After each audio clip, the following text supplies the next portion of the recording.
ஸ்ரீஹரி ஜோதிட வித்யாலயத்தினுடைய ஆன்லைன் மாணவர்கள், சேலம் மற்றும் ஆத்தூர் மையத்தின் மாணவர்கள் அனைவருக்கும் வணக்கம். உயர்நிலை பயிற்சியினுடைய 3வது வகுப்பில் நாம் சந்திக்கிறோம் என்பதை தங்களுக்கு நினைவுபடுத்த விரும்புகிறேன். சென்ற வகுப்பில் பாவக ஆய்வு தொடர்பான முழு விளக்கங்கள் தங்களுக்கு வழங்கப்பட்டுள்ளது. சென்ற வகுப்பிலேயே அது சுருக்கமான விளக்கம்தான் என்று தங்களுக்கு கூறியிருந்தோம். இந்த வகுப்பிலிருந்து பாவக ஆய்வு தொடர்பான ஒவ்வொரு நிலைகளை பற்றியும் விரிவான விளக்கங்கள் கூறப்படும். ஒவ்வொரு நிலைகளிலும் எந்தெந்த வழிமுறைகளை மட்டும் பின்பற்றி ஆய்வுகளை மேற்கொண்டால் அந்த குறிப்பிட்ட பாவகத்தினுடைய பலம் அல்லது பலவீனம் நமக்கு முழுமையாக தெரியும் என்பதை பற்றி பார்க்க இருக்கிறோம். அதற்கு முன்பாக பாவக ஆய்வு முறைக்கு செல்வதற்கு முன்பாக இந்த பாவக ஆய்வு முறை என்பது ஜோதிடர் ஆக்குவதற்கான மிக முக்கியத்துவமான ஒரு படிநிலை. பாவக ஆய்வு மேற்கொள்ளாமல் ஒரு பாவகத்தினுடைய பலம் அல்லது பலவீனம் நமக்கு தெரியாது. பலம் அல்லது பலவீனம் தெரியாமல் அந்த பாவகத்தினுடைய காரகத்துவங்களை அந்த ஜாதகருக்கு எப்படி தெரிவிப்பது என்பது நமக்கு தெரியாது.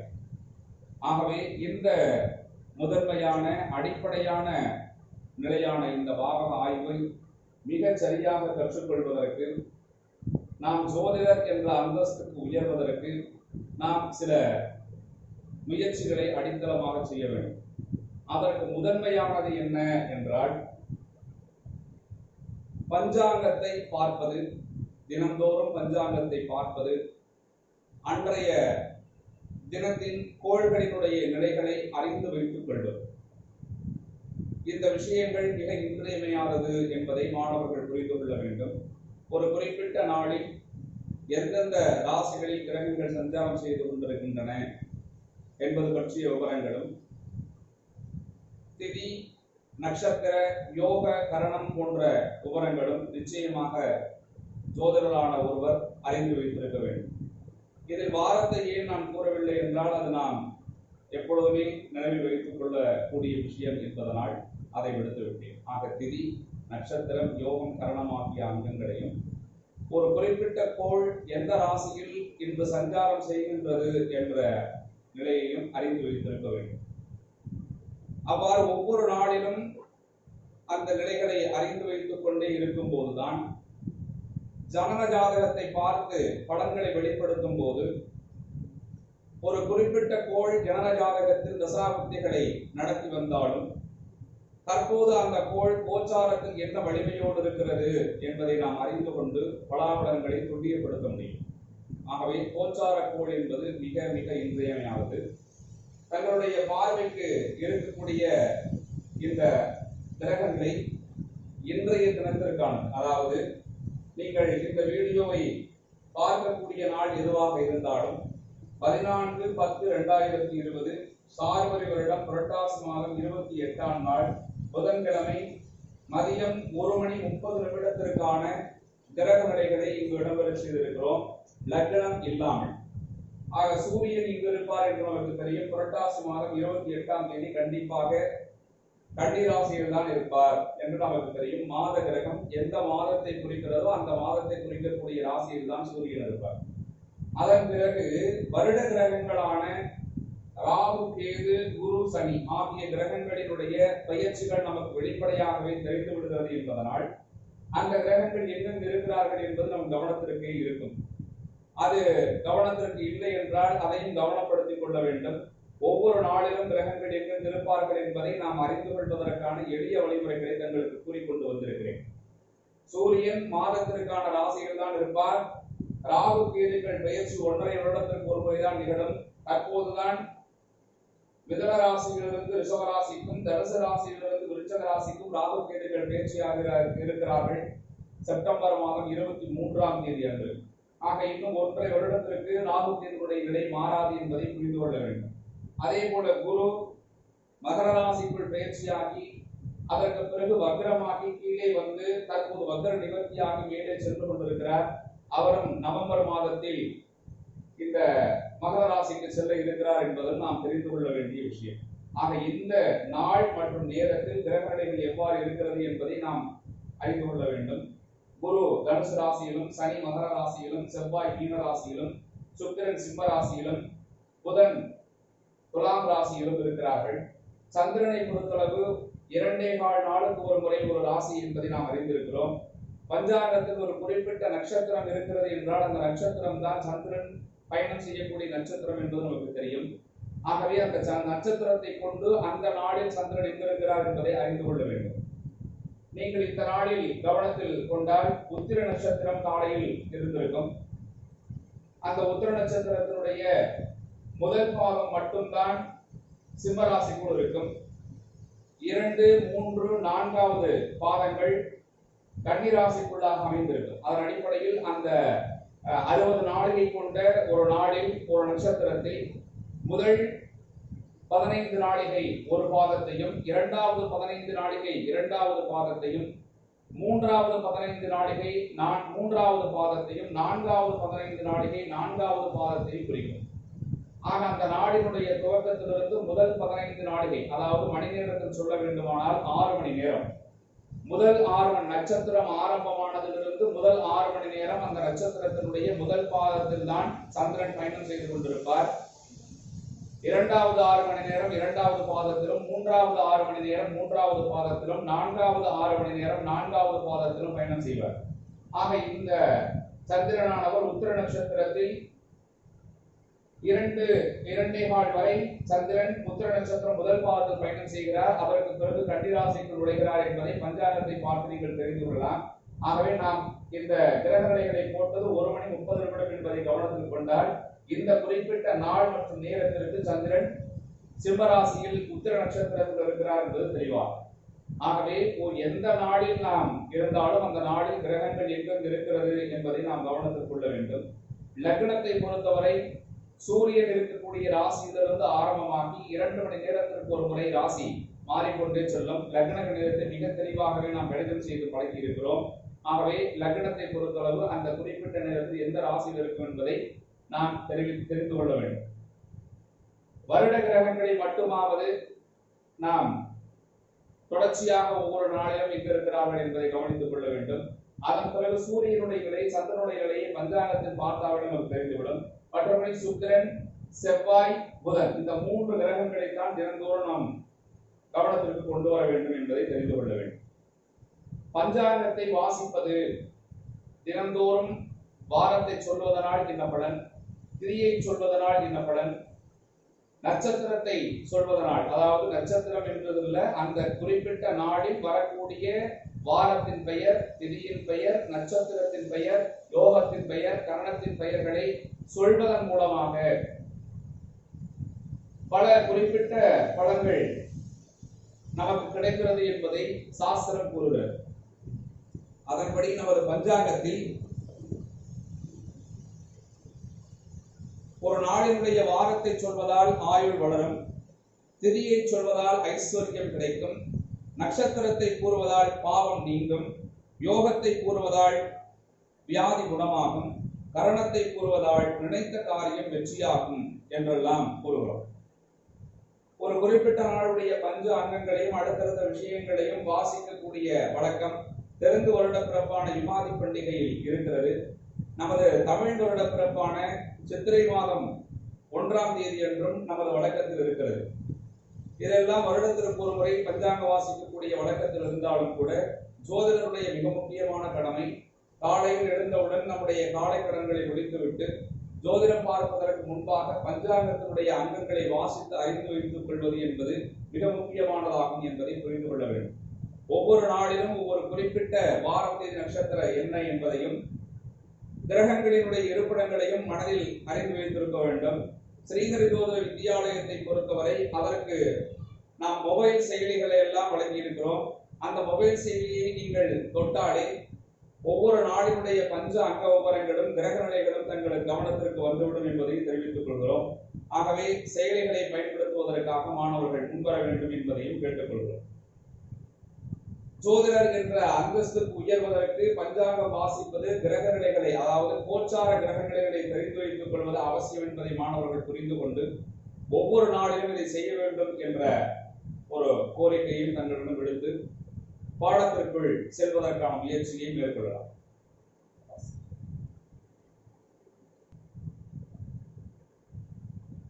கோச்சார கிரகங்களை அறிந்து கொள்வதை நடைமுறை வாழ்க்கையில் தினந்தோறும் கடைபிடிக்க வேண்டும் என்பதை தெரிவித்துக் கொண்டு பாவக ஆய்வு நிலைகளினுடைய முதல் நிலையான பாவக அதிபதியின் தன்மை என்பதை விரிவாக பார்க்க இருக்கிறோம். ஒரு பாவகத்தினுடைய முதன்மையான வலிமை தெரிவிக்கக்கூடிய ஒரு நிலை பாவக அதிபதி என்பவர். அந்த பாவக அதிபதி அந்த குறிப்பிட்ட ஜாதகத்தில் என்ன வளத்தோடு இருக்கிறார் என்பதை அறிந்து கொண்டு இந்த நிலையில் நாம் மதிப்பெண் வழங்க வேண்டும். இந்த நிலைக்கான மொத்த மதிப்பெண் 10 என்பதை நாம் ஏற்கனவே தெரிவித்திருந்தோம். முதல் நிலையில் பாவக அதிபதி அந்த பாவகத்தினுடைய வலிமையை தீர்மானிப்பதில் 10% பங்கெடுத்துக் கொள்கிறார் என்பதை நாம் அறிந்து கொள்ள வேண்டும். பாவக அதிபதி யார் என்பது அந்த குறிப்பிட்ட பாவகத்தை பொறுத்து அமையும். உதாரணத்திற்கு கன்னி லக்னம், லக்னத்தை ஆய்வு செய்வதாக இருந்தால் லக்ன அதிபதியான புதன் என்று எடுத்துக்கொள்ள வேண்டும்.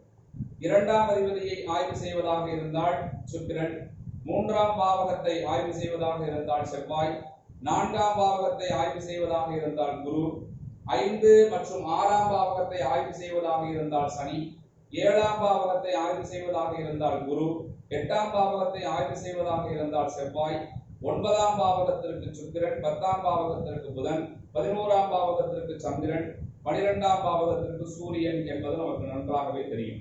ஆக எந்த ஜாதகத்தில் எந்த ராசியில் லக்னம் விழுந்திருக்கிறது என்பதை பொறுத்து, எந்த பாவகத்தை நாம் ஆய்வுக்கு எடுத்துக் கொள்கிறோம் என்பதை பொறுத்து அந்த பாவக அதிபதியானவர் முடிவு செய்யப்பட வேண்டும். அவர் அந்த ஜாதகத்தில் நிச்சயமாக ஒரு குறிப்பிட்ட வலிமையோடு இருப்பார். அவர் என்ன வலிமையோடு இருக்கிறார், வலிமையோடு தான் இருக்கிறாரா அல்லது வலிமை இல்லாமல் இருக்கிறாரா என்பதை எல்லாம் தீர்மானம் செய்வதற்கு பல படிநிலைகள் இருக்கிறது. அந்த படிநிலைகள் தங்களுக்கு ஏற்கனவே தெரிந்ததுதான். இருப்பினும் அதை முறைப்படியாக வெளிப்படுத்தும் போதுதான் தங்களுக்கு குழப்பம் இல்லாமல் புரியும் என்பதற்காக அதை முறைப்படியாக தெரிவிக்கிறேன், கவனியுங்கள். ஒரு குறிப்பிட்ட பாவக அதிபதி நிச்சயமாக சூரியன் முதலாக சனி வரை உள்ள 7 கிரகங்களில் யாரேனும் ஒருவராகவே இருப்பார். அவர் நிச்சயம் 12 ராசிகளுக்குள் எங்காவது ஒரு பக்கம் நிச்சயம் இருந்துதான் தீர வேண்டும். அவர் என்ன வலிமையோடு இருக்கிறார் என்பதை அறிந்து கொள்வதற்கு முதலில் அவர் ஆட்சியாக இருக்கிறாரா, உச்சமாக இருக்கிறாரா, நட்பாக இருக்கிறாரா, சமமாக இருக்கிறாரா, பகையாக இருக்கிறாரா, நீசமாக இருக்கிறாரா என்ற விதத்தில் ஆய்வுகளை மேற்கொள்ள வேண்டும். எந்த ராசியில் இருக்கிறார், அங்கு என்ன தன்மை என்பது நமக்கு நன்றாக தெரியும். ஆட்சி, உச்சம், நீசம் இந்த 3 விஷயங்கள் நமக்கு மனப்பாடமாகவே தெரிந்துவிடும். மற்றபடி நட்பு, சமம், பகை இந்த 3 நிலையை பொறுத்தளவு பல ஜாதகங்களுக்கு ஆய்வுகளை மேற்கொள்ளும் பொழுது நமது வாசன் பஞ்சாங்கம் பின்பக்கத்தில் அமைந்திருக்கக்கூடிய இந்த விவரங்களை ஒவ்வொரு முறையும் எடுத்து பாருங்கள். அடிப்படை நிலையில் ஒரு குறிப்பிட்ட ஒரு கிரகம் எந்த இடங்களில் சமம் பெறும், எந்த இடத்தில் நட்பு பெறும், எந்த இடத்தில் பகை பெறும் என்றெல்லாம் அந்த வழிமுறைகளை குறிப்பிட்டிருக்கிறேன். ஒரு குறிப்பிட்ட கிரகத்திற்கு இன்னொரு கிரகத்திற்குமான உறவு நிலை என்னவாக இருக்கிறதோ அந்த உறவு நிலைக்கு தகுந்தார போலவே அந்த ராசியில் அந்த கிரகம் ஒரு தன்மையை பெறும் என்பது நமக்கு தெரியும். 96வது பக்கம் ராசி, அதாவது பஞ்சாங்க பக்கத்தில் 96இல் ஒரு பெரிய ராசி கட்டத்தில் ஒவ்வொரு ராசிக்குள்ளாகவும் 9 கிரகங்கள் இடம்பெற்றிருக்கும் போது என்ன தன்மையாக இருக்கும் என்பது இங்கு குறிப்பிடப்பட்டிருக்கும். அதை பார்த்து நட்பு, சமம், பகை இந்த 3ஐயும் மாணவர்கள் தெரிந்து கொள்ள வேண்டும். பல ஜாதகங்களுக்கு ஆய்வு செய்யும் போது இதை எடுத்து பார்க்க மனதில் நிறுத்தி வைத்துக் கொள்ளலாம் என்பதையும் தெரிவித்துக் கொள்கிறோம். ஆகவே ஒரு குறிப்பிட்ட கிரகம் ஆட்சி, உச்சம், நட்பு ஆகிய 3 நிலைகளில் இருந்தால் சமம் என்று எடுத்துக் கொள்ள வேண்டும். பகையாகவோ நீசமாகவோ இருந்தால் அந்த கிரகம் வலிமை இல்லாமல் இருக்கிறது என்பதை எடுத்துக்கொள்ள வேண்டும். ஒரு கிரகம் வலிமையாக இருந்தால் அந்த பாவகத்திற்கு வலிமை சேர்க்கும். ஒரு கிரகம் வலிமை இல்லாமல் இருந்தால் அந்த பாவகத்தினுடைய வலிமையை குறைக்கும் என்பதை புரிந்து கொள்ள வேண்டும். சமமாக இருந்தால் மத்தியமமாக இருக்கிறது என்பது பொருள். சமம் என்பதற்கு 50% விஷயத்தை மட்டுமே கொடுத்திருக்கிறோம். 50% பலம், மீதி இருக்கக்கூடிய 50% பலம் இன்மை. ஆக சரிசமமான மத்தியமமான நிலையில் இருக்கிறது என்பதாக எடுத்துக்கொள்ள வேண்டும். அடுத்து திரிகோணம், கேந்திரம், பணபலஸ்தானம், மறைவு ஸ்தானம் என 4 நிலைகளாக 12 பாவகங்களை பிரித்திருக்கிறோம். அது திரிகோணம் என்பது 1 9, கேந்திரம் என்பது 1 4 7 10, பணபலம் என்பது 2 11, மறைவு ஸ்தானம் என்பது 3 6 8 12. இதில் திரிகோணம் என்பது சுபத்தன்மை கொண்டது, கேந்திரம் என்பது சுபத்தன்மை கொண்டது, பணபலம் என்பது மத்தியமமான சுபத்தன்மை கொண்டது, மறைவு ஸ்தானம் என்பது அசுபத்தன்மை கொண்டது என்பதை தெரிவித்திருக்கிறோம். இந்த மறைவு ஸ்தானத்தை பொறுத்தவரை 3வது பாவகம் பாதி மறைவு ஸ்தானம் என்றும், 12வது பாவகம் முக்கால் மறைவு ஸ்தானம் என்றும், 6 8 ஆகிய 2 பாவகங்கள் மட்டுமே முழு மறைவு ஸ்தானமாக செயல்படுகிறது என்பதையும் ஏற்கனவே தெரிவித்திருக்கிறோம். சோ இந்த அடிப்படையில் தான் அங்க இருக்கக்கூடிய கிரகங்களினுடைய பலம் பலவீனத்தையும் நாம் அறிந்து கொள்ள வேண்டும். ஆகவே ஒரு கிரகம் அடுத்தார கூட திரிகோணத்தில் இருக்கிறதா, கேந்திரத்தில் இருக்கிறதா, பணபலத்தில் இருக்கிறதா, மறைவு ஸ்தானத்தில் இருக்கிறதா என்பதை பார்க்க வேண்டும். திரிகோணம் பணபலம், அதாவது திரிகோணம் கேந்திரத்தில் இருந்தாலோ பணபலத்தில் இருந்தாலோ அந்த கிரகம் வலிமையாக இருக்கிறது என்று எடுத்துக்கொள்ள வேண்டும். 3 6 8 12 மறையும் பொழுது அந்த கிரகம் வலிமை இழந்து இருக்கிறதாக எடுத்துக்கொள்ள வேண்டும். எந்த குழப்பமும் இருக்க வேண்டாம். அடுத்து பாவகத்தினுடைய அதிபதி பரிவர்த்தனை பெறும்போது, வர்க்கோத்தமம் பெறும்போது அந்த கிரகம் வலிமை பெற்றிருப்பதாக நாம் எடுத்துக்கொள்ள வேண்டும். ஒரு கிரகம் அஸ்தமனம் பெறும்போது, கிரக யுத்தத்தில் தோல்வியுறும்போது வலிமை இழப்பதாக எடுத்துக்கொள்ள வேண்டும். ஆக வர்க்கோத்தமம் என்றால் மிக கடினமான தன்மையோடு அதை அறிந்து கொள்வதற்கான முயற்சியை மேற்கொள்ள வேண்டிய அவசியம் இல்லை. ராசி கட்டத்தில் எந்த ராசியில் அந்த கிரகம் இருக்கிறது என்று பார்க்க வேண்டும். நவாம்ச சக்கரத்தில் அந்த கிரகம் எந்த ராசியில் இருக்கிறது என்பதை பார்க்க வேண்டும். இரண்டும் ஒரே ராசியானால் வர்க்கோத்தம் என்று முடிவு செய்து விடலாம். பரிவர்த்தனை அதை கூட ஒரு 2 செகண்டில் நாம் பரிவர்த்தனையா இல்லையா என்பதை முடிவு செய்து விடலாம். ஒரு கோள் தன்னுடைய ஆட்சி வீட்டில் இருந்தால் நிச்சயமாக பரிவர்த்தனை பெற முடியாது. வேறொருவருடைய வீட்டில் இருக்கும் போது அந்த வீட்டினுடைய அதிபதி அங்கு இருக்கக்கூடிய கோளின் ராசியில் அமரும் போது அது ஒரு நிமிட கால அவகாசத்தில் பார்த்தாலே தெரிந்துவிடும். அவ்வாறு பரிவர்த்தனை பெறுகிறாரா என்பதை தெரிந்து கொள்ளலாம். ஆக பரிவர்த்தனை பெறும்போது, வர்க்கோத்தமம் பெறும்போது ஒரு கிரகம் வலிமை அடைகிறது என்றும், அஸ்தமனம் பெறும்போது, கிரக யுத்தத்தில் தோல்வியுறும் போது, இந்த 2 விஷயங்கள் பரிவர்த்தனை வரும்போது எல்லாமே சோதிட சொல்விளக்கம் என்ற அடிப்படையில் தங்களுக்கு தெளிவாக விளக்கி இருக்கிறோம். ஆக அஸ்தமனம் பெறும்போது மற்றும் கிரக யுத்தத்தில் தோல்வியுறும் போது அந்த கிரகம் வலிமை இழக்கிறது என்பதை புரிந்து கொள்ள வேண்டும். அதற்கு அடுத்து பாவக அதிபதி இயற்கை சுபராகி வக்ரம் பெறுவது. ஒரு குறிப்பிட்ட பாவகத்தினுடைய அதிபதி இயற்கை சுபராக அமைந்து, இயற்கை சுபர் என்றால் என்னவென்று அடிப்படையிலேயே தெரிவித்திருக்கிறோம். சந்திரன், புதன், குரு, சுக்கிரன் ஆகிய 4 கோள்கள் இயற்கை சுபர் என்றும், சூரியன், செவ்வாய், சனி, ராகு, கேது ஆகிய 5 கோள்கள் இயற்கை பாவி என்றும் குறிப்பிட்டிருக்கிறோம். ஒரு குறிப்பிட்ட பாவகத்தினுடைய அதிபதி இயற்கை சுபராகி வக்ரம் பெறும்போது அந்த குறிப்பிட்ட பாவகத்தினுடைய பலம் கொஞ்சம் சற்று குறைகிறது என்று எடுத்துக்கொள்ள வேண்டும். ஒரு குறிப்பிட்ட பாவக அதிபதி இயற்கை பாவியாகி வக்ரம் பெறும்போது, அதாவது இயற்கை சுபராகி வக்ரம் பெறும்போது அந்த குறிப்பிட்ட பாவகத்தினுடைய பலம் கொஞ்சம் அதிகமாகிறது என்றும், இயற்கை பாவியாகி வக்ரம் பெறும் பொழுது அந்த பாவகத்தினுடைய பலம் குறைகிறது என்றும் எடுத்துக்கொள்ள வேண்டும். இந்த 4 நிலைகளில் மட்டும் ஒரு குறிப்பிட்ட பாவக அதிபதியினுடைய பலம் மற்றும் பலவீனத்தை கண்டறிந்தால் போதுமானது. இந்த 4 நிலைகளில் பெரும்பான்மையாக அந்த கிரகம் வலிமை பெறுவதாக தங்களுக்கு தோன்றினால் முழு மதிப்பெண்களை கொடுத்து விடலாம், அல்லது அதற்கு தகுந்தார மதிப்பெண்களை கொடுக்கலாம். இந்த 4 நிலைகளிலுமே சற்று வலிமை குறைவானதாக இருக்கிறது என்றால் அதற்கு தகுந்தார மதிப்பெண்களை வழங்க வேண்டும். ஆகவே 10 மதிப்பெண்களுக்கு இந்த குறிப்பிட்ட பாவக அதிபதி எத்தனை மதிப்பெண்கள் பெறுகிறது என்பதை நாம் கண்டறிந்து கொள்வதற்காக 4 நிலைகளை வெளிப்படுத்தி இருக்கிறோம். முதல் வழிமுறை ஆட்சி, உச்சம், நட்பு, சமம், பகை, நீசம் என்று பார்க்க வேண்டும். அதற்கு அடுத்தார போல கேந்திரம், திரிகோணம், பணபலஸ்தானம், மறைவு ஸ்தானம் என்று பார்க்க வேண்டும். அதன் பிறகு பரிவர்த்தனை, வர்க்கோத்தமம், அஸ்தமனம் மற்றும் கிரக யுத்தத்தில் தோல்வி என்று பார்க்க வேண்டும். அடுத்தது பாவக அதிபதி இயற்கை சுபராகி வக்ரம் பெறுகிறாரா, இயற்கை பாவியாகி வக்ரம் பெறுகிறாரா என்று பார்க்க வேண்டும். ஆக இந்த 4 நிலைகளில் நாம் இதை கவனித்து மதிப்பெண்களை இட வேண்டும் என்பதை தெரிவித்துக் கொள்கிறோம். இது எந்த விதமான குழப்பம் இருப்பதற்கான வாய்ப்புகள் குறைவு. பெரும்பான்மையான பலவீனத்தை வைத்து 10 மதிப்பெண்களுக்கு எவ்வளவு என்று நான் கொடுத்து விடலாம். பாவக ஆய்வில் பாவக அதிபதியின் தன்மை என்ற முதல் நிலையில் எவ்வாறெல்லாம் ஆய்வு செய்ய வேண்டும் என்று தங்களுக்கு வாய்மொழியாக கூறியிருந்தோம். அதை எழுதி வைத்திருக்கிறோம். நமது பாட புத்தகத்திலும் இந்த விவரங்கள் இடம்பெற்றிருக்கிறது. இருப்பினும் பாட புத்தகத்தில் இருப்பதை காட்டிலும் தாங்கள் இந்த நிலையின் கீழ் எவ்வாறு ஆய்வு செய்ய வேண்டும் என்று தங்களது நோட்டு புத்தகத்தில் எழுதி வைப்பது என்பது மிக அவசியமான ஒன்று. சில நிலைகளில் தங்களுக்கு புரிய வேண்டும் என்பதற்காக பாட புத்தகத்தில் இருக்கக்கூடிய சில விதிகளை மாற்றி அமைத்தும் தங்களுக்கு வெளிப்படுத்துவோம் என்பதை தெரிவித்துக் கொள்கிறோம். ஆக பாட புத்தகத்தில் இருக்கக்கூடிய விவரங்கள் இருக்கட்டும். ஒவ்வொரு நிலையிலும் நாம் என்ன கூறுகிறோம் என்பதை தங்களது நோட்டு புத்தகத்தில் தெளிவாக இடம்பெற செய்ய வேண்டும். நாம் தங்களுக்கு பயிற்சி அளிக்கும் பொழுது நாம் என்ன சொல்லிக் கொடுத்தோமோ அந்த விதிமுறைகளின் அடிப்படையில் தான் ஆய்வு செய்யப்பட வேண்டும். ஆகவே நோட்டு எழுதி வைத்துக் கொள்வது அவசியம். பாவக அதிபதி வலிமை பெறுவதற்கான காரணிகள், பாவக அதிபதி வலிமை இழப்பதற்கான காரணிகள் என்று 2 பிரிவுகளாக நாம் பிரித்திருக்கிறோம். அதில் பாவக அதிபதி வலிமை பெறுவதற்கான காரணிகளில் முதன்மையானது பாவக அதிபதி ஆட்சி உச்சம் நட்பு பெறுவது. பாவக அதிபதி வலிமை இழப்பதற்கான காரணிகளில் முதன்மையானது பாவக அதிபதி பகை நீசம் பெறுவது. இரண்டாவது நிலையாக பாவக அதிபதி திரிகோண கேந்திரங்களில் அமர்ந்திருப்பது. 1, 5, 9, 4, 7, 10 ஆகிய இடங்களில் அமர்ந்திருப்பது.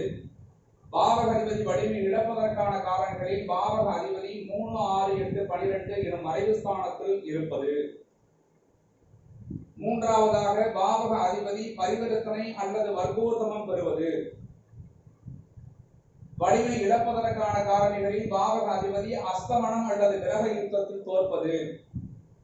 நான்காவது நிலையாக பாவக அதிபதி இயற்கை சுபராகி வக்ரம் பெறுவது. வலிமை இழப்பதற்கான காரணிகளில் பாவக அதிபதி இயற்கை பாவியாகி வக்ரம் பெறுவது. இந்த 4 நிலைகளை 2 அல்லது 3 ஜாதகங்களுக்கு ஆய்வு செய்து பழகிவிட்டாலே தங்களின் கவனத்திற்கு வந்துவிடும். மனப்பாடம் செய்ய வேண்டிய அவசியம் இல்லை, ஆனால் நினைவில் வைத்துக் கொள்ள வேண்டியது அவசியம். கீழாக சமம் என்பது மத்தியமம் என்பதையும் பணவரம் என்பது மத்தியமம் என்பதையும் குறிப்பிட்டிருக்கிறோம். முதல் நிலையில் சமம் என்ற நிலை அங்கு வெளிப்படவில்லை, ஆகவே கீழாக குறிப்பிட்டிருக்கிறோம். இரண்டாவது நிலையில் பணவரம் என்பது இங்கு இடம்பெறவில்லை, அதனால் பணவரம் என்பது மத்தியமமாக எடுத்துக்கொள்ள வேண்டும். நீங்கள் 10 மதிப்பெண் கொடுக்க வேண்டிய இடத்தில் சமம் அல்லது பணவரம் சார்ந்த விஷயங்கள் வரும் பொழுது 5 மதிப்பெண்களாக எடுத்துக்கொள்க என்பதை புரிய வைப்பதற்காக கீழே கொடுக்கப்பட்டிருக்கிறது. இது உதாரண ஜாதகங்களுக்கு நாம் ஆய்வுகளை மேற்கொண்டு அடியே தெரிவிக்கக்கூடிய மதிப்பெண்களின் அடிப்படையில் அடுத்தடுத்த நீங்கள் மதிப்பெண்கள் போடும் பொழுது எந்த குழப்பமும் சந்தேகம் வராது என்பதை தெரிவித்துக் கொள்கிறோம். அடுத்ததாக 2வது நிலைக்குள் செல்லலாம். பாவகத்தில் இருக்கும் கிரகம், பாவகத்தில் எந்த கிரகம் இருக்கிறது என்பதை பொறுத்து அந்த பாவகத்தினுடைய பலத்தை தீர்மானிப்பது. ஒரு குறிப்பிட்ட பாவகத்தினுடைய அதிபதி எந்த பாவகத்தில் இருக்கிறார், அங்கு என்ன வலிமையோடு இருக்கிறார், அங்கு பரிவர்த்தனை வர்க்கோத்தமம் பெறுகிறாரா, அஸ்தமனம் அடைகிறாரா, கிரக யுத்தத்தில் தோற்கிறாரா என்பதையெல்லாம் பார்த்து வலிமையை தீர்மானித்தோம். தற்பொழுது ஒரு குறிப்பிட்ட பாவகத்தில் அமரும் பொழுது என்ன மாதிரியான ஆய்வுகள் நாம் செய்ய வேண்டும் என்பதை பார்க்க இருக்கிறோம். மாணவர்கள் நன்றாக கவனிக்கவும். பாவகத்தில் நிற்கும் கிரகம் என்ற தலைப்பின் கீழ் பல விவரங்களை நாம் தற்போது தெரிவிக்க இருக்கிறோம். கவனிக்கவும். ஒரு பாவகத்தின் வலிமையை அறியும் இந்த 2வது நிலையில் நாம் ஆய்வு செய்யும் பாவகத்தில் நிற்கும் கிரகங்கள் அந்த பாவகத்தின் வலிமையை தீர்மானிக்கின்றன. எத்தனை சதவீதம் தீர்மானிக்கின்றன என்றால் இதுவும் முதல் நிலையை போல 10% தீர்மானிக்கிறதாக நாம் எடுத்துக்கொள்ள வேண்டும். ஒரு பாவகத்தில் நிற்கும் கிரகத்தை பொறுத்த மட்டிலும் இயற்கை சுபர்களான சந்திரன், புதன், குரு, சுக்கிரன் ஆகிய கிரகங்கள் ஒரு பாவகத்தில் நிற்கும் பொழுது அந்த பாவகத்தின் வலிமையை பாதிப்பதில்லை. நன்றாக புரிந்து கொள்ளவும். சந்திரன், புதன், குரு, சுக்கிரன் ஆகிய கிரகங்கள் ஒரு பாவகத்தில் நிற்கும் பொழுது அந்த பாவகத்தின் வலிமையை பாதிப்பதில்லை. இருந்த போதிலும் மேற்கூறிய கிரகங்கள் லக்ன ரீதியாக பாவியாகும் போது, லக்னத்திற்கு பாவியாக வரும் பொழுது அந்த பாவகத்தின் வலிமையை பாதிக்கின்றன. லக்னத்திற்கு சுவர் பாவர் அறியும் விதம் என்பது எவ்வளவு முக்கியத்துவமானது என்பதை மாணவர்கள் இந்த இடத்தில் புரிந்து கொள்ள வேண்டும். எந்த ராசியில் லக்னம் விடுகிறதோ அந்த ராசியிலிருந்து ஒவ்வொரு கிரகத்தினுடைய ஆதிபத்திய ரீதியாகவே நாம் சுவர் பாவர் என்று பிரித்து வைத்திருக்கிறோம். அது ஏதாவது சில சந்தேகங்கள் குழப்பங்கள் இருந்தால் மீண்டும் ஒரு முறை பார்த்து தெளிவாகிக் கொள்ள வேண்டும் என்பதையும் கேட்டுக்கொள்கிறோம். இயற்கை ரீதியாக சுபகிரகமாக அமைந்து அவர்களே லக்னத்திற்கு பாவியாக வந்துவிட்டால் நிச்சயமாக அவர்கள் நின்ற பாவகம் பாதிக்கப்படும், பலவீனப்படும் என்பதை புரிந்து கொள்ளும். அதற்கடுத்து இயற்கை பாவ கிரகங்களான சூரியன், செவ்வாய், சனி ஆகிய கிரகங்கள், இயற்கை பாவிகளான சூரியன், செவ்வாய், சனி ஆகிய கிரகங்கள். இயற்கை பாவிகளில் ராகு கேதுக்களை தற்போது நாம் கூறவில்லை, தனியாக அதை கூற இருக்கிறோம் என்பதை புரிந்து கொள்ளவும். சூரியன், செவ்வாய், சனி ஆகிய கிரகங்கள் ஒரு பாவகத்தில் இருக்கும் பொழுது அந்த பாவகத்தின் வலிமையை முழுவதுமாக பாதிக்கும். ஏனென்றால் அவர்கள் இயற்கை பாவ கிரகங்கள் சுபாவத்திலேயே அவர்களுடைய அசுபத்தன்மை இருக்கிறது என்பதனால் பாதிக்கும் என்று குறிப்பிட்டிருக்கிறோம். ஆனாலும் மேற்கூறிய பாவ கிரகங்கள் லக்ன ரீதியாக சுபராகும் பொழுது அந்த பாவகத்தின் வலிமையை முழுவதுமாக பாதிப்பதில்லை. அவர்கள் லக்ன ரீதியாக திரிபுவனாதிபதிகளாக வரும்போது அவர்கள் நின்ற பாவகத்தை முழுவதுமாக பாதிக்க மாட்டார்கள். மாறாக அதன் காரகத்துவத்தின் அடிப்படையில் சற்று பாதிப்பை ஏற்படுத்துவார்கள் என்பதை புரிந்து கொள்ள வேண்டும். உதாரணமாக சனி லக்ன ரீதியாக சுபராகி 7ல் இருந்தால் சனியின் காரகத்துவம் 7ஆம் பாவகத்தை பாதிக்கும் என்பதை எடுத்துக்கொள்ள வேண்டும். தற்போது இதிலிருந்து நாம் ஒரு முடிவுக்கு வர வேண்டும் என்றால் இயற்கை சுவர், இயற்கை பாவி என்ற ஒரு நிலைப்பாட்டில் கிரகங்களை பிரித்து வைத்திருக்கிறோம். லக்ன சுவர், லக்ன பாவர் என்ற ஒரு நிலைப்பாட்டிலும் கிரகங்களை பிரித்து வைத்திருக்கிறோம். தற்போது எந்த பாவகத்தை ஆய்வு செய்கிறோமோ அந்த பாவகத்தில் நின்ற கிரகம் அந்த பாவகத்தை வலிமை அடைய செய்கிறதா அல்லது வலிமை இழக்க செய்கிறதா என்ற நிலையில் தான் ஆய்வுகளை மேற்கொண்டு கொண்டிருக்கிறோம். ஆக நிற்கக்கூடிய கிரகம் லக்ன ரீதியாக சுவராகவோ அல்லது பாவியாகவோ இருந்தால் அந்த பாவகத்தை எந்த அளவிற்கு பாதிப்பார்கள். அதே போல ஒரு குறிப்பிட்ட பாவகத்தில் அமர்ந்திருக்கக்கூடிய கிரகம் இயற்கை ரீதியாக சுவராகவோ அல்லது பாவியாகவோ இருந்தால் எந்த நிலையில் அந்த பாவகத்தை பாதிப்பார்கள் என்று நீங்கள் எளிமையாக புரிந்து கொண்டால் சில குழப்பங்கள் தவிர்க்கப்படும் என்பதனால் இதை கூறுகிறேன், கவனியுங்கள். 75% லக்ன ரீதியான சுவர் மற்றும் பாவருக்கு கொடுக்க வேண்டும். 25% பலத்தை இயற்கை மற்றும் சுவர், இயற்கை சுவர் மற்றும் பாவர் என்ற தன்மைக்கு கொடுக்க வேண்டும். அதாவது ஒரு குறிப்பிட்ட பாவகத்தில் அமர்ந்திருக்கக்கூடிய கிரகம் எதுவாக வேண்டுமானாலும் இருக்கலாம். சூரியன் முதல் சனி வரை இருக்கக்கூடிய 7 கிரகத்தில் எந்த கிரகமாக வேண்டுமானாலும் இருக்கலாம். அந்த கிரகம் லக்ன ரீதியாக சுவராக இருந்தால் 75% அந்த பாவகத்திற்கு வலிமையை சேர்க்கும். பாவராக இருந்தால் 75% அந்த பாவகத்திற்கு வலிமை இன்மையை, அதாவது பலமின்மையை ஏற்படுத்தும். அங்கு அமர்ந்திருக்கக்கூடிய கிரகம் இயற்கை ரீதியாக சுபராக இருந்தால் 25% நன்மையையும், பாவராக இருந்தால் 25% தீமையையும் குறிக்கும் என்பதை புரிந்து கொள்ள வேண்டும். சுவர் என்றால் 25% நன்மை, பாவர் என்றால் 25% தீமை. அதே போல சுவர் என்றால் 75% நன்மை, பாவர் என்றால் 75% தீமை. இவ்வாறு நீங்கள் புரிந்து கொண்டால் பல குழப்பங்கள் தவிர்க்கப்படும் என்பதை புரிந்து கொண்டு இதன் அடிப்படையில் ஆய்வுகளை மேற்கொள்ளவும். ராகு கேது, இது நாம் சொல்லப்படாத 2 கிரகங்கள் மட்டும்தான் ராகு கேது என்பது. ராகு கேது ஒரு குறிப்பிட்ட பாவகத்தில் இருக்கும் பொழுது நிச்சயமாக அந்த பாவகம் பாதிக்கப்படும் என்பதை புரிந்து கொள்ள வேண்டும். ராகு கேது அமர்ந்த பாவகம் பாதிக்கப்படும் என்பதை முதலில் நாம் தெரிந்து கொள்ள வேண்டும். ராகு கேது அமர்ந்தாலும் கூட அந்த இடம் பெரிதாக பாதிக்கப்படாமல் இருக்கிறதுக்கு ஒரு விதிவிலக்கு உண்டு.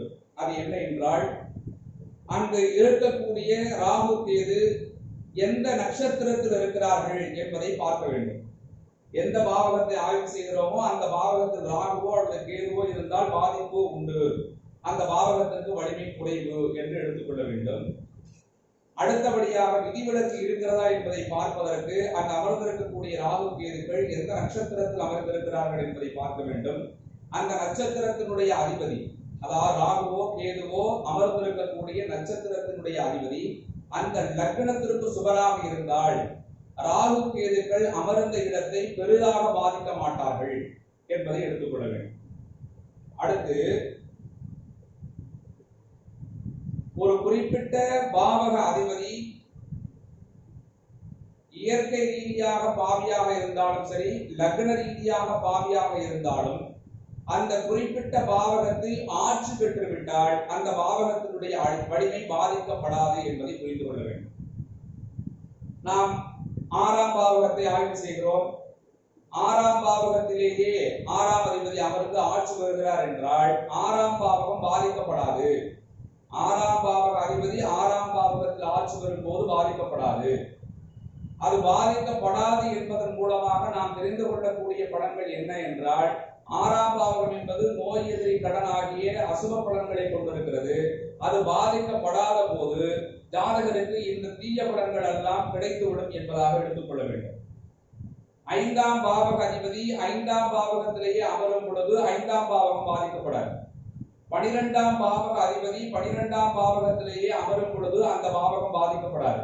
ஆக எந்த ஒரு குறிப்பிட்ட பாவக அதிபதியும் அந்த பாவகத்திலேயே ஆட்சி பெற்றுவிட்டால் நிச்சயமாக அந்த பாவகத்தினுடைய வலிமை பாதிக்காது என்பதை புரிந்து கொள்ள வேண்டும். அப்படி ஆட்சி வரக்கூடிய சூழ்நிலையில் லக்ன பாவி, இயற்கை பாவி என்றெல்லாம் நாம் பாகுபாடு பார்க்க வேண்டிய அவசியமில்லை என்பதை புரிந்து கொண்டால் போதுமானது.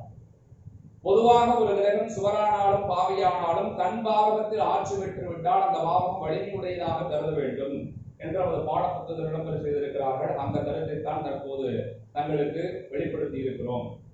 அடுத்து, ஒன்றுக்கும் மேற்பட்ட கிரகங்கள் ஒரு குறிப்பிட்ட பாவகத்தில் அமர்ந்து விட்டால் என்ன செய்வது?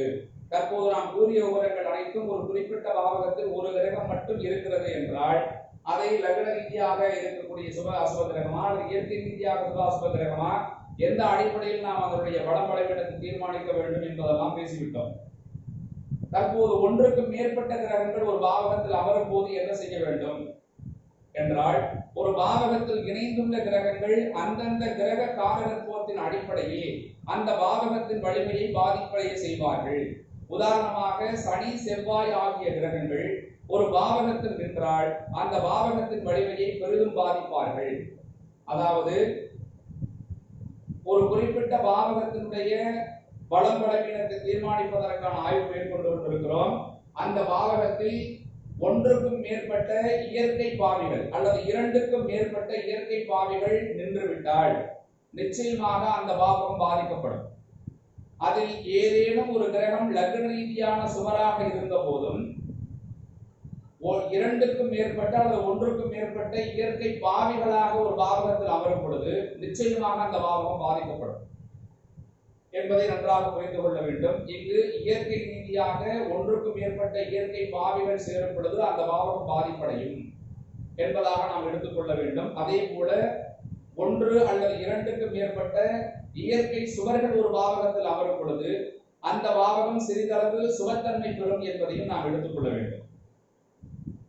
ஒரு பாவகத்தில் இரண்டுக்கும் மேற்பட்ட இயற்கை பாவ கிரகங்கள் அமையும் பொழுது அந்த பாவகத்தின் தன்மையை பாதிப்பார்கள் என்பதை ஆழமாக புரிந்து கொள்ளுங்கள். ஆனால் இயற்கை பாவ கிரகங்கள் தன்னுடைய ஆட்சி வீட்டில் மற்றொரு பாவ கிரகத்தோடு இணையும் பொழுது அந்த பாவகத்தின் வலிமையை பாதிப்பதில்லை. இரண்டு பாவ கிரகங்கள் ஒரே பாவகத்தில் அமர்ந்திருக்கிறார்கள். அந்த இரண்டு பாவ கிரகங்களில் யாரேனும் ஒருவர் அந்த இடத்தில் ஆட்சி பெற்றுவிட்டால் அந்த பாவகம் பெருமளவு பாதிக்காது என்பதையும் புரிந்து கொள்ள வேண்டும். நீங்கள் இவ்வாறு புரிந்து கொண்டால் குழப்பங்கள் இருக்காது. எந்த கிரகமாக இருந்தாலும் ஆட்சி பெறும்போது அதற்கென்று தனியான சுபத்தன்மை பெற்றுவிடும். ஆட்சி பெற்ற கிரகம் சுபத்தன்மை பெறுவதனால் அமர்ந்த இடத்தை பெருமளவு பாதிக்காது என்பதை புரிந்து கொண்டால் போதுமானது. ஆக இந்த நிலைகளில் நாம் ஆய்வுகளை மேற்கொண்டு 10 மதிப்பெண்களுக்கு எவ்வளவு மதிப்பெண்களை போட வேண்டும் என்பதை நாம் யூகிக்க வேண்டும். உதாரண ஜாதகங்களுக்கு பல நிலைகளில் நாம் ஆய்வுகளை மேற்கொள்ள இருக்கிறோம். இரண்டாவது நிலையில் நாம் இந்த நிலைகளை பயன்படுத்தி எவ்வாறு மதிப்பெண்கள் இடுவது என்பதற்கான பாடங்களை நடத்த உள்ளோம். அதை நடத்திய பிறகு தங்களுக்கு இருக்கக்கூடிய சில சந்தேகங்களும் தீர்த்துவிடும் என்பதை தெரிவித்துக் கொள்கிறோம். மாணவர்களுக்கு வணக்கம். இரண்டாவது நிலையாகிய பாவகத்தில் நிற்கும் கிரகம் என்ற தலைப்பின் கீழ் எவ்வாறு ஆய்வுகளை மேற்கொள்ள வேண்டும் என்கிற விளக்கம் ஏற்கனவே தரப்பட்டுள்ளது. அதை முறைப்படியாக தங்களது நோட்டு புத்தகத்தில் எழுதி வைப்பதற்காகவும் எதிர்காலத்தில் இந்த நிலையின் கீழ் எவ்வாறு ஆய்வு செய்ய வேண்டும் என்ற சந்தேகங்கள் தீர்வதற்காகவும் சில குறிப்புகள் வழங்கப்படுகிறது. பாவகத்தில் நிற்கும் கிரகங்களால் பாவகம் வலிமை இழப்பதற்கான காரணிகள் முதன்மையானதாகவும், பாவகத்தில் நிற்கும் கிரகங்களால் பாவகம் வலிமை பெறுவதற்கான காரணிகள் இரண்டாவதாகவும் 2 பிரிவுகளாக பிரிக்கப்பட்டிருக்கிறது. லக்ன பாவிகள் நிற்பது அந்த குறிப்பிட்ட பாவகம் வலிமை இழப்பதற்கான ஒரு காரணி. லக்ன சுவர் நிற்பது அந்த குறிப்பிட்ட பாவகம் வலிமை பெறுவதற்கான ஒரு காரணி. இரண்டாவது அசுபத்தன்மையோடு கூடிய ராகு கேதுக்கள் நிற்பது. அசுபத்தன்மையோடு கூடிய ராகு கேதுக்கள் ஒரு பாவகத்தில் நின்றால் அந்த பாவகத்தினுடைய வலிமை குறையும். இந்த அசுபத்தன்மையோடு கூடிய ராகு கேது, சுபத்தன்மையோடு கூடிய ராகு கேது என்பதற்கான பதிலை நாம் பிறகு உங்களுக்கு தருகிறேன். தற்போது இதை மட்டும் கவனத்தில் கொள்ளவும். அசுபத்தன்மையோடு கூடிய ராகு கேதுக்கள் ஒரு பாவகத்தில் நின்றால் அந்த பாவகத்தினுடைய வலிமை பாதிக்கும். சுபத்தன்மையோடு கூடிய ராகு கேதுக்கள் நின்றால் அந்த பாவகத்தினுடைய வலிமை பெருமளவு பாதிக்காது, வலிமை பெறும் என்பதை புரிந்து கொள்ள வேண்டும். மூன்றாவதாக அசுபத்தன்மையோடு கூடிய இயற்கை சுவர்கள் நிற்பது.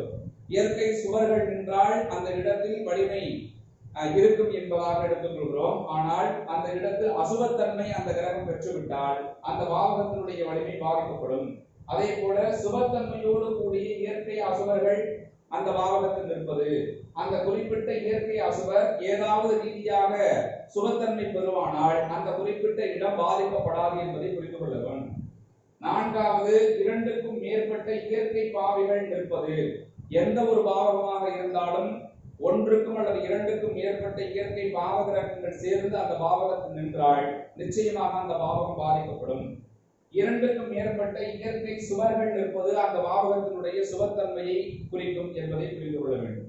ஆகவே இந்த 4 நிலைகளின் அடிப்படையில் இரண்டாவது நிலையில் ஆய்வுகளை மேற்கொண்டு 10 மதிப்பெண்களுக்கு எவ்வளவு மதிப்பெண்கள் இட வேண்டும் என்பதை நாம் பார்க்க வேண்டும். அந்த அளவிற்கு அந்த பாவகம் வலிமை பெறுவதாக நாம் எடுத்துக்கொள்ள வேண்டும். இவ்வாறு ஒரு பாவகத்தில் நிற்கும் கிரகங்களால் அந்த பாவகம் பெறும் வலிமையை தீர்மானிக்க வேண்டும். மாணவர்கள் ஒரு விஷயத்தை நன்றாக புரிந்து கொள்ள வேண்டும். இயற்கை சுப மற்றும் அசுப கிரகங்கள் ஒரு பாவகத்தில் இணையும் பொழுது நைசர்கிய பலத்தின் அடிப்படையில் அந்த இடத்தில் இயற்கை சுப மற்றும் அசுப கிரகங்கள் இரண்டும் இணைந்து விட்டால் அந்த இடத்தில் நைசர்கிய பலத்தை கொண்டு வந்து அதன் அடிப்படையிலேயே பலன்களை தீர்மானிக்க வேண்டும் என்று கூறுகிறோம். பொதுவாக ஒரு பாவகத்தில் நிற்கும் கிரகங்கள் அந்த பாவகத்தினுடைய வலிமையை 10% தீர்மானிக்கிறார்கள் என்று எடுத்துக்கொள்ள வேண்டும். எமது எதிர்கால ஜோதிடராகிய மாணவர்களே, மேற்கூறிய விவரங்களை பொறுத்த மட்டிலும் தங்களுக்கு புரியாமல் சிரமப்பட்டுக் கொண்டிருப்பதை எம்மால் உணர முடிகிறது. கவலை வேண்டாம். மீண்டும் மீண்டும் ஆழமாக படித்து நன்கு புரிந்து கொள்ள முயற்சி மேற்கொள்ளுங்கள். இறைவன் தங்களுக்கு அருள் புரிவார். நீங்கள் ஜோதிடராக வேண்டும் என்று அந்த இறைவன் எண்ணியதன் காரணமாகவே இந்த நிகழ்வு தற்பொழுது நிகழ்ந்து கொண்டிருக்கிறது என்பதை உணருங்கள். அதற்கு எம்மை ஒரு கருவியாக பயன்படுத்துகிறார் என்பதையும் யாம் அறிவோம். எனவே இறை சங்கல்பத்தின் காரணமாக நிகழ்கின்ற இந்த நிகழ்வு நிச்சயமாக பூரணத்துவத்தை அடையும் என்பது உறுதி. எனவே கருத்தூன்றி கவனமாக புரிந்து படித்து ஜோதிட கருத்துக்களை தெரிந்து கொள்ள முயற்சி மேற்கொள்ளுங்கள். இனி நாம் ஒரு பாவகத்தினுடைய வலிமையை அறியும் 3வது நிலைக்கு செல்லலாம்.